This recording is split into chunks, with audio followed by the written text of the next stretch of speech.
Di ko naman akalain na hindi ko rin inaasahan pa. Narito tayo ngayon upang matunghayan ang talaga namang nag-iinit, nagbabaga at pinagkakaguluhan na latest issue ni Ate Erica. Sa pagpapatuloy ng ating istorya ay narito muli ang vlog ni Kalingap Val Santos Matubang kung saan pinupuntahan niya ang lolo ni Ate Erica na si Lolo Miguel. Ito ay dahil may tinatanungan ng mga impormasyon at kinakamusta din ni Kalingap Val ang lolo ni Ate Erica na si Lolo Miguel na naiwan nila Ate Erica simula nagkaroon na sila ng sariling bahay. Tungkol naman sa bangka ang pag-uusapan ni Kalingap Val at ni Lolo Miguel sa araw na ito. Titignan nga kung sino talaga ang nagbigay. Team Kalingap. Yan. Di pwedeng gawing e-lovers yan. Babawiin o Jun A. Baka naman yung bangka babawiin mo, hindi pwede yan. Di pwedeng bigay-bawi. Kung nakuha mo yung kalahating milyon noon, ito hindi mo pwede mababawi ito. Tatay ito ay, ano tayo no? Po, yan ay souvenir ko kay Rab yan. Ito kay Alaala ko yan doon kay Rab. Alaala. So yan. Tay, anong problema? Tay, anong problema nito? Walang problema? Makina po. Palitan po yan po yan. Makina? Yung karburador eh. Palit-palit kong karburador, hindi nagana, terming... So, ibig sabihin, buong makina ang papalitan? Pwede po, ngayon.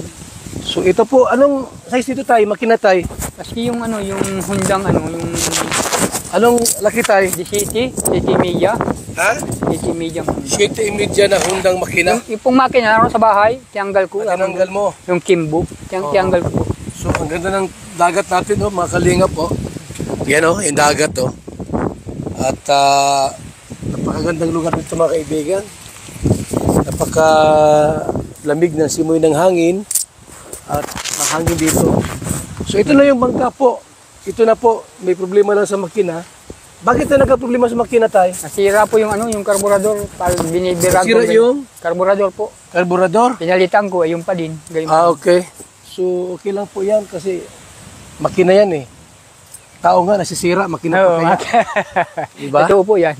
So, ito na po ang, yung mga nagtatanong po, ito yung bangka ni tatay. Pagawa ng Team Kalingap. Walang pwedeng kumuha nito. Magkakadimandahan tayo pag may bumawi nito. Ang bigay-bigay po yan. Parang regalo sa birthday. Binigay, babawiin nyo. Paano kung pagkain yung binigay, ice cream, tunaw na, babawiin ninyo. Hindi pwede po. Walang bigay-bawi sa Kalingap. Ito po ay, yan. Kita nyo po yung bangka na yan. Yan na po yan. Yan o, may Team Kalingap. Team Kalingap. Yung makina po, ang ipapaayos po natin para bagong-bago. Diyan ka tayo nanguhuli ng isda. So, unahan pa po yan. Unahan pa niyang bundok niya. Ikaw lang mag-isa. Yung panganay kong lalaki. May kumakalat nga na nagsasabi na hindi daw ang Kalingap ang nagbigay ng bangka na ito kay Lolo Miguel. Ngunit malinaw na malinaw ngang pinakita ni Kalingap Val Santos Matubang sa mga manonood na may tatak pa at may pintura pa ng word na Kalingap ang bangka. Kaya naman napaka-imposible daw na galing ito sa e-lovers o sa ibang mga grupo at talagang mapapatunayan na ang Kalingap ang nagbigay nito para kay Lolo Miguel. Sa kayo? Ay. Ano ko lang kasi, kasi maraming mga tanong eh. No? Gusto ko lang Una-una po, nagpo-post sila sa social media, sa account nila, e-lovers. Lahat po inangkin nila. Bangka daw, sa kanila yung bangka. Ay, hindi po yun. Ang pag-aalam ko po nun, Kuya Rob, ay Kuya Val, yun ay ibinigay kay Rob yung pirang ibigay kay Rob ni Jun A para ibigay ang bangka. Kaya galing yan kay Rob.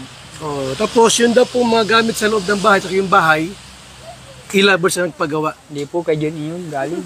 Bakit po nagkaganon lahat inaangkin nila? Ewan ko po. Wala pa ko alam dyan, pero ang pagkaalam ko dyan, talagang kay John E. yan. Pira daw, ganyan. Oh. Ngayon, ipaalam ko rin po sa kanila, ha, mga e-lovers, sa lahat po, na binablog ko sila, naka-off po yung monetization. Ayaw ko yung mga isipin nyo, after ako sa views, hindi po. Sanay ako sa walang views o may views o wala. Ang aming paglingap ay tuloy-tuloy kasi may mga sponsor naman tayo, tumutulong.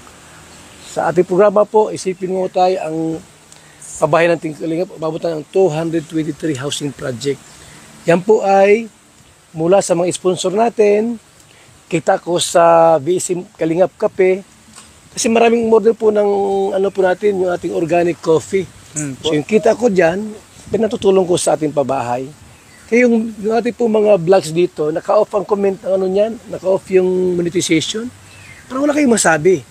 So tay, Po.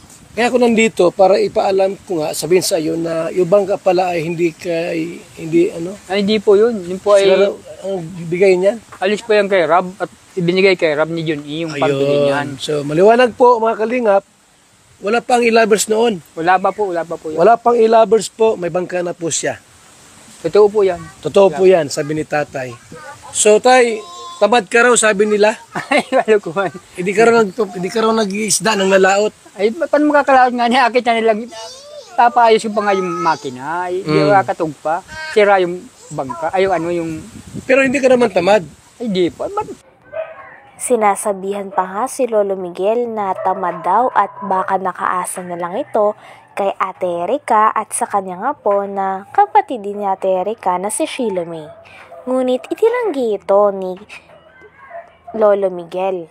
Hindi daw siya tamad sapagkat kung tamad siya ay paano niya nabuhay ang pamilya niya na napakalaki at paano niya daw napag-aral si Ate Erica at ang mga kapatid nito. Ay, hindi po yun. Ang pag-aalam ko po nun, Kuya Rob, ay Kuya, yun ay ibinigay kay Rob yung pirang ibigay kay Rob ni John E. para ibigay ang bangka. Kaya galing yan kay Rob. Oh, tapos yun daw po mga gamit sa loob ng bahay, at yung bahay, e-lovers na nagpagawa. Hindi po kay John E. yun galing. Eh bakit po nagkaganon lahat inaangkin nila? Ewan ko po na. Wala pa ko alam dyan. Pero ang pagkaalam ko dyan, talagang kay John E. yan. Pira daw. Ganyan. Oh. Ngayon, ipaalam ko rin po sa kanila, ha, mga e-lovers, sa lahat po, na binablog ko sila, naka-off po yung monetization. Ayaw ko yung mga isipin nyo, after ako sa views, hindi po. Sanay ako sa walang views o may views o wala. Ang aming paglingap ay tuloy-tuloy kasi may mga sponsor naman tayo, tumutulong. Sa ating programa po, isipin mo tayo ang pabahay ng Kalingap, umabot ng 223 housing project. Yan po ay mula sa mga sponsor natin, kita ko sa VSM Kalingap Kape, kasi maraming order po ng ano po natin, yung ating organic coffee. So yung kita ko dyan, pinatutulong ko sa ating pabahay. Kaya yung ating po mga vlogs dito, naka-off ang comment, ano niyan, naka-off yung monetization. Parang wala kayong masabi. So tay, Po. kaya ako nandito para ipaalam ko nga, sabihin sa iyo na yung bangka pala ay hindi ano, Ay, hindi po yun. Yun po sila ay ang bigay niyan. alis po yan kay Rob at ibinigay kay Rob ni John E. yung pambili niyan. So maliwanag po mga kalingap, wala pang e-lovers noon. Wala pa po yan. Wala pang e-lovers po, may bangka na po siya. Totoo po yan. Totoo po yan, sabi ni tatay. So tay, tamad ka raw, sabi nila. Ay, kalukuhan. Hindi ka raw nag-iisda ng nalaot. Ay, paano makakalaot nga niya? Akit na nilang tapaayos yung pa nga yung makina. Ay, hindi makakatog pa. Sira yung bangka. Ay, yung ano yung... Pero hindi ka naman tamad. Ay, di po. Mapapalaki ba silang ganyan kung matamad ako? Oo. Kasi nagbuhay sa kanila. Mm. Mga kwan lang po yung mga paninira lang po yung mga Mga paninira, ano? Di ko nga tayo maisip, bakit sisiraan kayo? Matanda na po kayo, 66 na ka na. Paano, kung ako naman po ay tamad, isipin nila, paano ko po nabuhay ang siyam kong yung pamilya? Siyam na anak. Siyam na anak. Kung tamad po kayo. Oo, edi, paano pa yung nasabi lang? Hanggang dito na lamang muna ang ating napakainit, pinagkakaguluhan at talaga namang controversial na issue ni Ate Erica. Maraming salamat sa inyong panonood. Hanggang sa muli. Bye!